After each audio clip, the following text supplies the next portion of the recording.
Hi, if you're a lover of all things spooky and eerie, then Untold True Crime Horror is the perfect storytelling podcast for a spine-tingling experience.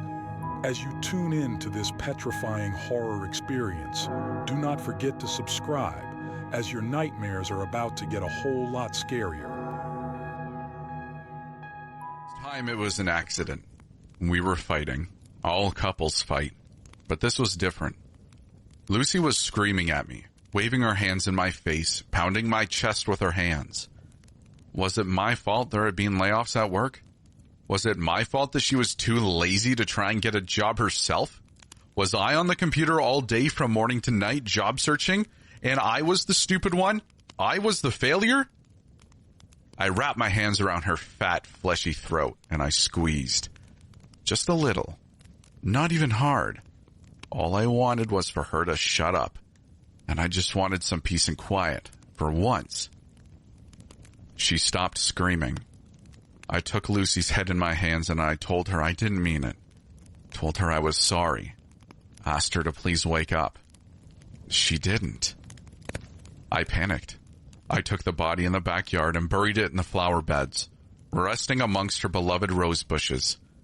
Lucy might have found that poetic. I went back inside and puked into the kitchen sink. I had no plan, no cover story. Some nosy neighbors might have spotted me digging or heard Lucy screaming. I spent most of the afternoon alternating between the bottom of a bottle and sitting on my bed sobbing, waiting to hear sirens. I downed half a bottle of pills only to throw them up minutes later. I was losing my mind. At some point, I must have passed out from exhaustion. The next morning, I awoke to the smell of frying bacon. You can't possibly imagine my surprise when I walked downstairs to find Lucy waiting for me, alive and well. Not a scratch on her. I couldn't believe my eyes. At first, I thought the events of the previous day had just been a terrible nightmare.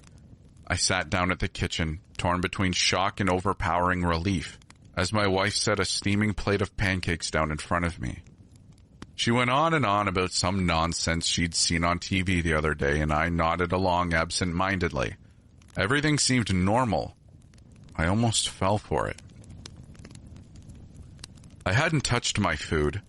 Something about the lingering image, real or not, of burying the dead corpse of my wife had robbed me of my appetite. Lucy kept encouraging me to eat, but I just wasn't in the mood. However, I noticed that she wasn't eating either. I commented on it, but she kept rambling on about TV like she hadn't heard me. Finally, I decided that I needed to get back to work searching for jobs. I stood up from my uneaten breakfast, waving off Lucy's protests, and started for the living room. On the way, I stopped to grab a beer from the fridge. As I went to throw the cap away, I noticed a shiny bottle in the trash can. Rat poison was written on the label. Wondering where Lucy had seen rats in the house, I turned to ask her, just in time to see her lunging towards me with a knife. I don't completely remember what happened next. There was a struggle. The next thing I knew, I was standing over the body of my wife who lay motionless on the kitchen floor. My arms and wrists were covered in cuts. The knife was buried in the stomach of Lucy. Blood was everywhere. I checked for a pulse, but she was gone. For the second time, I had murdered my wife. As I tried to staunch the flow of my own blood, I was terrified. What was going on? Why had Lucy tried to kill me? Didn't she know that I had already killed her? After I bandaged my arms, I checked the pancakes on the kitchen table. I couldn't tell for sure, but after cutting them open and examining them closer, I thought I could smell a faint trace of rat poison. I was unsure what to do now. I almost called the police.